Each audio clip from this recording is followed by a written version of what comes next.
I would say just do it. Because I'm speaking from personal experience here, we tend to wait for the right time. You know, financially, it's not right, I'm going to wait. Or, you know, I don't feel right. It doesn't, you know, people around me are telling me it might not be the right time to do this. You know, there's so many excuses that we give ourselves. There's never a right time for anything. So just do it.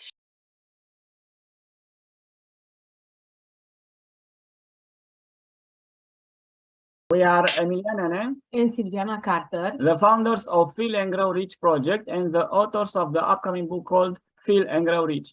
It is a great honor to introduce you to Danielle C. Bake, a registered early childhood educator, a college professor, a rapid transformation therapy practitioner, and an author of the book Brightening Up the World: How to Finally Focus on What Matters and Watch the Child Bloom. Welcome, Danielle. Thank you so much. I'm so happy to be here with you guys today. And thank you that that you accept our invitation. Would you like to tell us a little bit about your background for our audience? Oh, of course. I am, as you mentioned earlier, I am an early childhood educator, but I did start in science first. So my original background was in science. I studied physics in university, and then I wasn't too sure if I wanted to go into research or teaching. So I took a little bit of time, I started a family, and then life happened. So I ended up into the teaching world, and early childhood education was something that really resonated with me, just to help children when they're young so that they can build all the abilities that they need to be, you know, solid adults when they grow up. So that's how I got into early childhood education. I worked in daycares and schools for about 18 years. And I teach at the college. I teach the program for early childhood development, and now I do educational consulting for programs that will be for children or for parents as well. Awesome. Wow. Awesome. Danielle, what inspired you to write this book, and what can you say about the book? The book itself kind of transformed as I was writing it. It was originally what I had in mind was to help children, mostly with children with either learning disabilities or some kind of a challenge that they would have, that they have to go through every day. And then I realized as I was working in the daycares that we work with the children all the time. We set them plans or ways to work on certain things, but then we hand them back to their parents or the adults that care for them. And those parents don't have the tools and resources to be able to help as well. They're overwhelmed. They're already surviving. As a parent, we all feel like we're just surviving. So I decided that the book should be more for the adults and help them, give the tools and the resources that they need to make it easier on them. Because when you're in it, you don't see the bigger picture. You're just trying to do the best that you can in that situation. So when I worked in daycares as an outsider, I could see the struggles that they were going through. The parents don't admit that they go through hard times. And the same with teachers. Teachers have the children all day and they're overwhelmed as well. So the book is really to help the adults so that the adults can then help the children and give them that confidence and say, I can do this. I am not going to mess up this child. I am able to help my child or these children. And that's what the book is all about. It's just tools and validation for the adults to say, you're doing okay, you're good. It's okay to not be okay. And this is what you can do to make things easier. Wow. Very interesting. Interesting. What are your top 3 priorities in life? Those have changed recently. Actually, if you asked me this 3 years ago, I would have said something completely different. But I find myself now in the phase in my life where I spent 3 decades taking care of everybody else. So, but now they can take care of themselves, whether they're my, aging parents or my own children or everybody around me. They can manage on their own. So now my priorities are more about taking care of myself.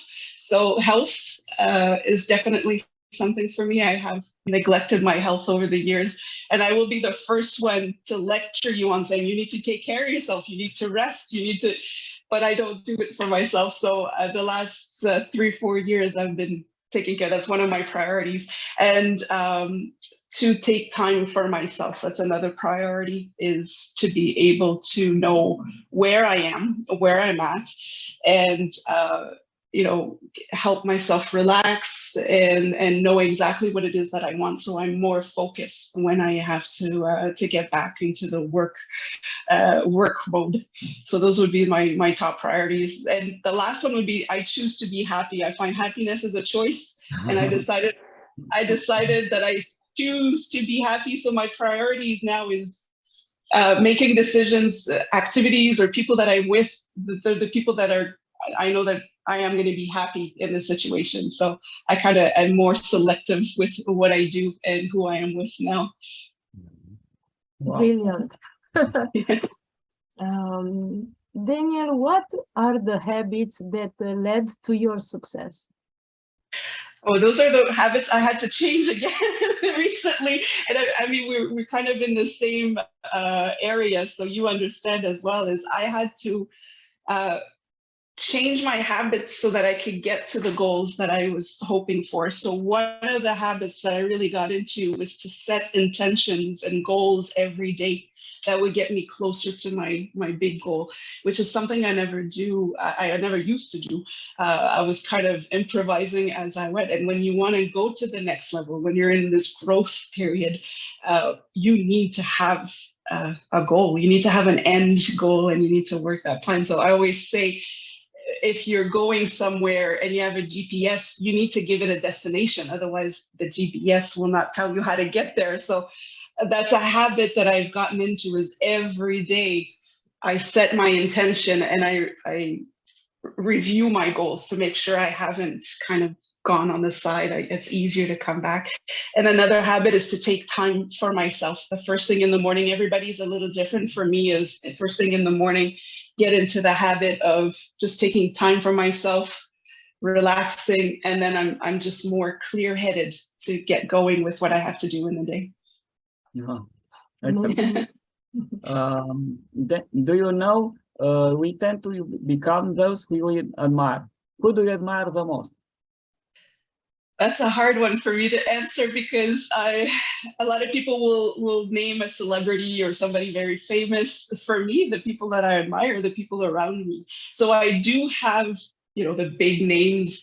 I like people that think outside the box. So one person that I really admire is no longer with us for a long time, but the great inventors, Nikola Tesla, Albert Einstein. I mean, those were people that were really people thought they were crazy, but they had great ideas, and that inspires me, is thinking outside the box, not do what everybody else is doing. But for me, really, it's the people that are around me that inspire me. So depending on what it is, I mean, my sister is a person that inspires me a lot, because I am somebody who's not very structured naturally. Like I said, I like to improvise. I just go with the flow. And my sister's the opposite. She will actually, when there is a situation or something that needs to be addressed, she does her research. She's very well informed, and you can tell that the decision that she makes is calculated. She really is making the best decision. So that's somebody that inspires me, especially now that I have a lot of decisions to make. I always kind of go back and say, okay, what would my sister do? Or I have some great mentors as well that I've worked with in blackcadrbooks. Publishing is our publisher. Jerry Robert was a great inspiration for me, because he is very structured and no nonsense, and that's what I need. So those are the kind of people that I like to surround myself with, that'll just get me to where I need to go. Awesome. Awesome. Danielle, what keeps you awake at night? Oh, I actually don't have that much. That's not a problem for me per se. I mean, there's some times.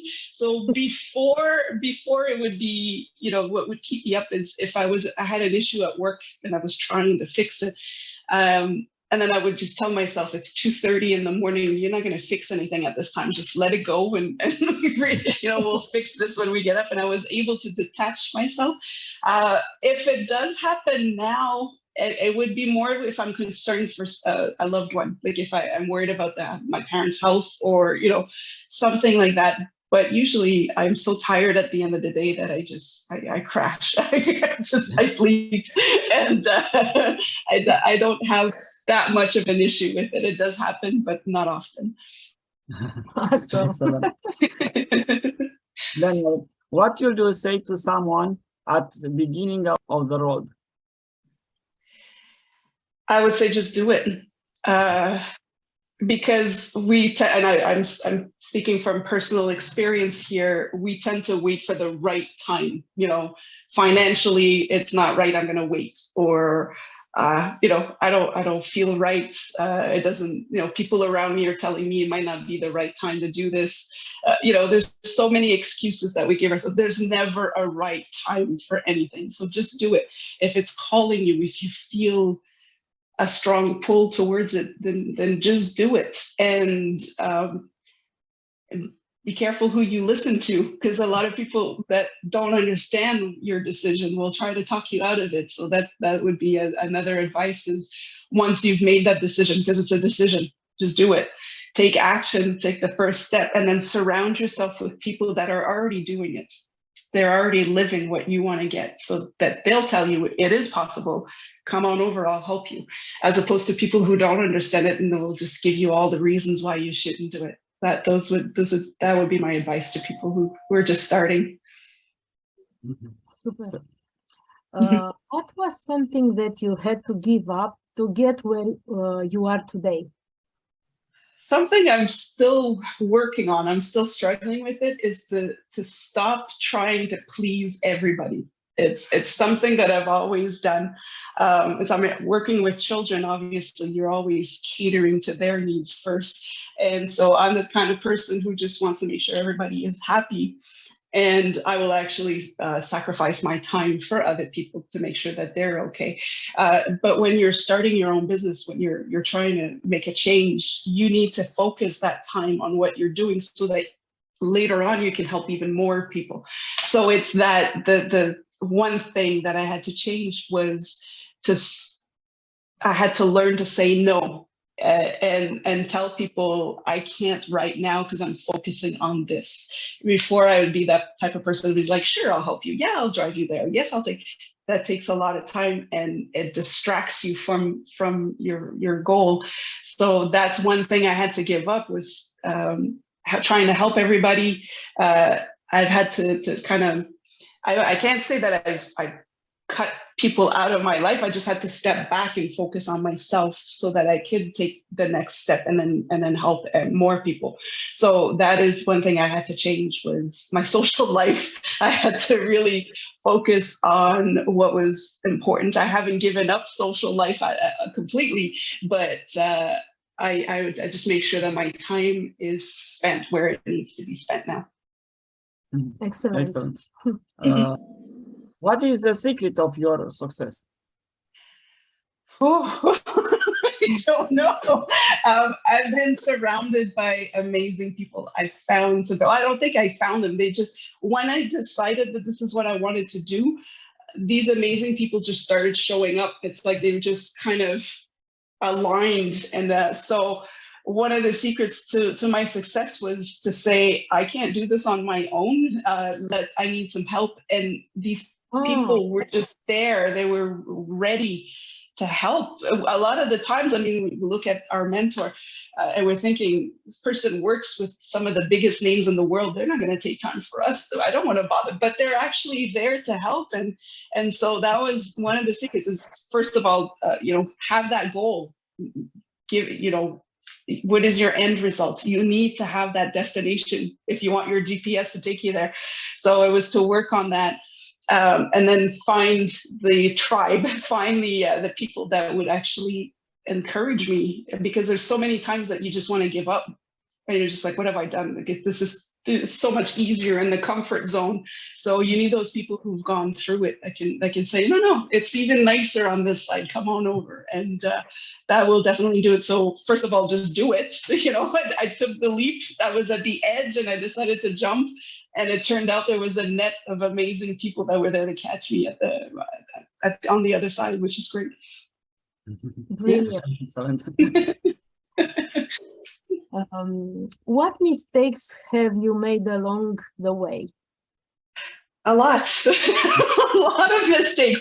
I think my first one was just to think that I've always done it this way, so I'm just going to keep doing it this way. And it took my mentors and my coaches to say, how well is that working for you? To realize that, yeah, that's true. If I'm hitting rock bottom right now, I'm obviously not making the right decisions.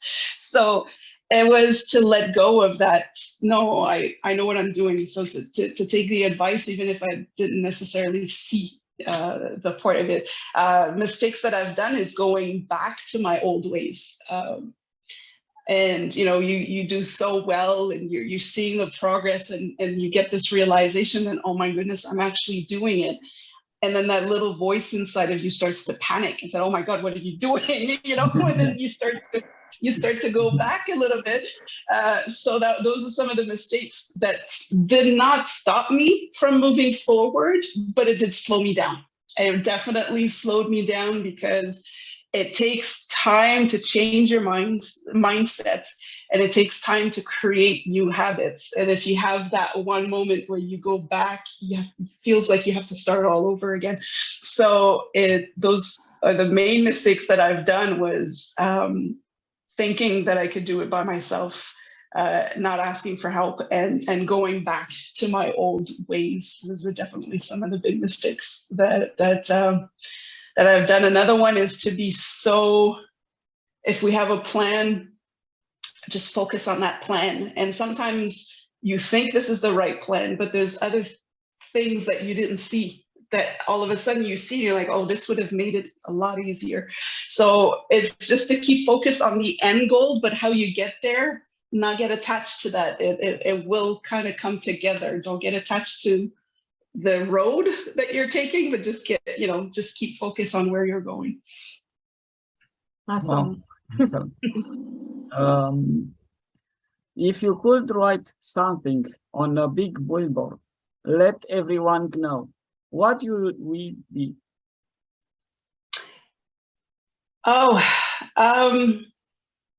This is something I say to children all the time. I think the whole world needs to hear this. It would be, you're perfect just the way you are. So it's people are trying to fix you, but you're not broken. No matter what your situation is, you are not broken. You are the way you are. So to me, it would be you're perfect just the way you are, and whatever is supposedly broken is actually your superpower. So it tells you what makes you unique, and you could use that as your superpower. So my billboard message would be, you're perfect just the way you are. Don't let anybody change you. What did you have for breakfast today? I know I said health was a priority of mine, but I did not have a healthy breakfast this morning. I did have like a spicy breakfast sandwich with a coffee. I always have a coffee, but today, usually, I have fruit and something sensible, but today I decided to go with a breakfast sandwich. Danielle, when you have a difficult relationship, how do you get over it? Wow. Again, that would have been, if you asked me this about 5 years ago, I would have given you a different answer.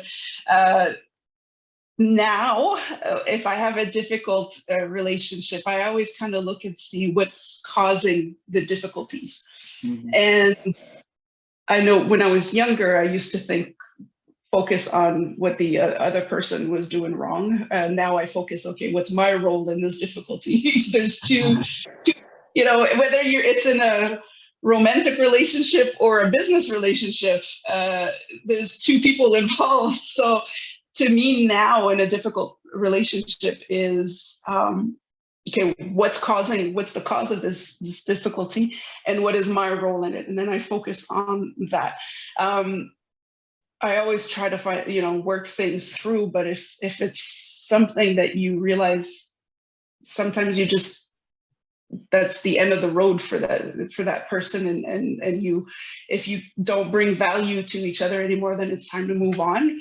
It's difficult, obviously, but I'm much more calm about it now than I would have been before, where now it's just, I can't change the person, so let's see what I can change in myself and see if it works. But if it doesn't work, I'm not gonna try to drag it out either. Awesome. Yeah. Do you take your partner as an ally? This is where I'm at as well. For me, I see, for partners, there needs to be a goal in the partnership. So I always see a partner as an ally because we're building something together, and so we have this common goal, and if we reach it, then we need to have another one. If there's no goal, you're kind of stagnant, and it's just like a river. If the river stops flowing, the water gets yucky, it's not good water. So there's always the partnership. Your partner is an ally because that's the person that's going to help you build something, and somebody that wants you to grow, that wants you to get better, that wants you to succeed. So the partner has to be an ally, because that's the only way you can actually see success. Yes, awesome. Yes. If you could start all over again, what would you do differently?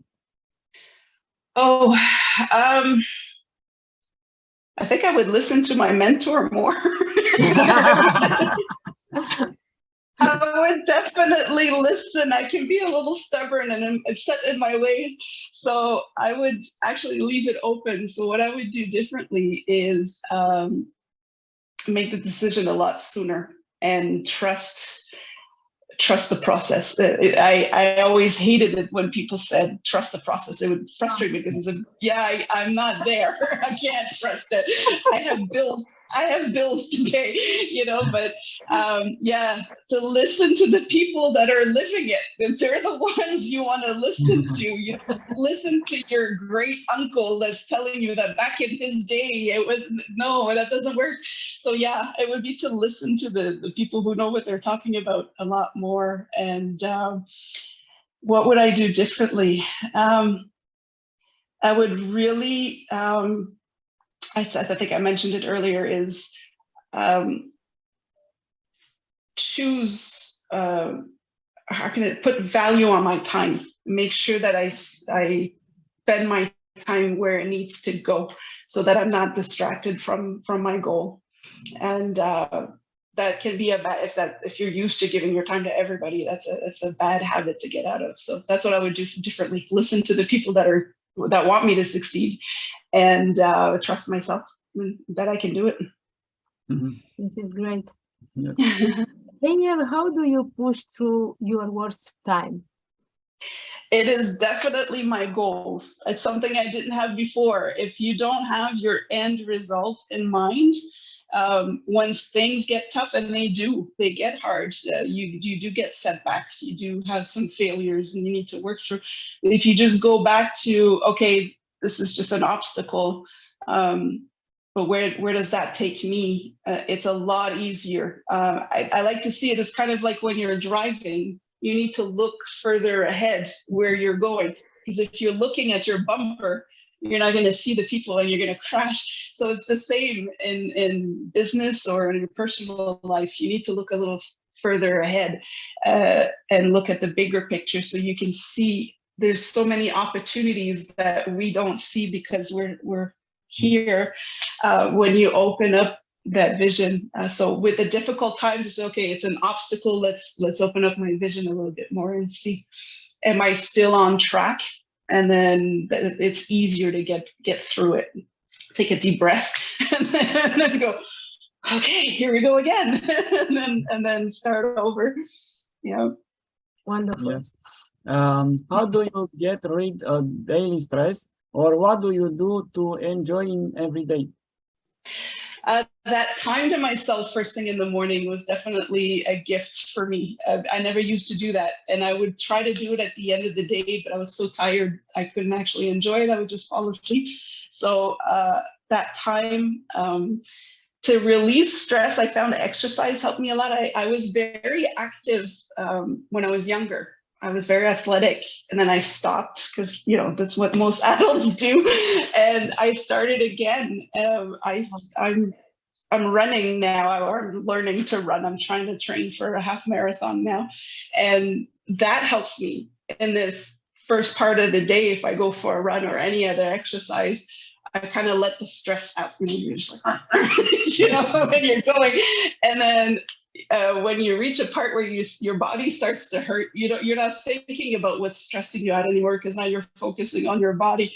So when I come home, and I just feel relaxed because I got rid of all this extra stress and I cleared my head from it. So I'm ready to start the day. So that's definitely one thing that helps me. But so time for myself, I listen to my body a lot more, so I can understand when I'm starting to get to that level where I need to take a break. And then I just have those great days with some friends once in a while where we can just, you know, have fun and laugh and forget about everything else for a little bit. Yeah. Nice. Nice. Super. Danielle, if you would have world's microphone for a few minutes, what would you say to the world? I think I would say the same thing as my billboard is, you are not broken, so don't let, you know, stop people from trying to fix you. I mean, there's some things we can improve, don't get me wrong, but we are who we are, and we live in a world where we need to conform to everybody. We kind of have to follow the masses. So we need to just embrace who we are, and embrace the people around you for who they are. That's also a message that's important, is if you want people to appreciate you the way you are, you need to appreciate others the way they are as well. And it just makes life so much easier when we just respect each other for who we are. It takes the pressure off a little bit. Awesome. Yes, awesome. Danielle, how did you extend your paradigm or faith to fulfill your dreams? I had to address I had a lot of limiting beliefs that I wasn't even aware of. So I really needed to find people that could break those barriers for me and help me see the world in a different way. So again, I was one who never believed in getting a coach or a mentor. I never saw the use of that, but it's an investment that is worth so much more than what you're paying when that person is able to tell you what you need to hear, and will hold you accountable for your decisions. So it's easy to make a mistake and then blame everybody else and all the other conditions, but at the end of the day, it's your decision. So to change that paradigm was really to be around people who thought differently, and to make it a daily routine to condition myself. So you know, in the morning when I focus on my intentions, I really do kind of have this routine now where I will talk to myself and change those limiting beliefs. You know, a lot of people will journal, some people will meditate, or, you know, there's so many different ways of doing it. And I never liked that. But when I started doing it, I noticed the difference. I noticed the shift in the way that I think. And once I saw the results, I knew I needed to do that with every other limiting beliefs that I had. Brilliant. Danielle, how can people find you? Social media is definitely where I'm most present. So Facebook, my Being Connected is my company, Being Connected. There is a Facebook page there, Instagram, LinkedIn. There's my website, which is www.beingconnected.ca. And if you go on my social media pages, you'll have my email addresses and all the other places you can message me. So that is definitely something that easier to reach. I work in different. I do the book. I do some coaching for the parents. I'm working on some programs with the schools. So there's a lot of people that are trying to find me in different ways. So you could find me easily on Facebook and Instagram, LinkedIn. Well, thank you. Thank you for giving us this wonderful interview. And thank you. Thank you so much for having me. I think you do amazing work. And I love your concept and the message that you give to the world. So I'm really happy to be here with you guys today. Thank you. Thank you. Bye. Bye. And bye.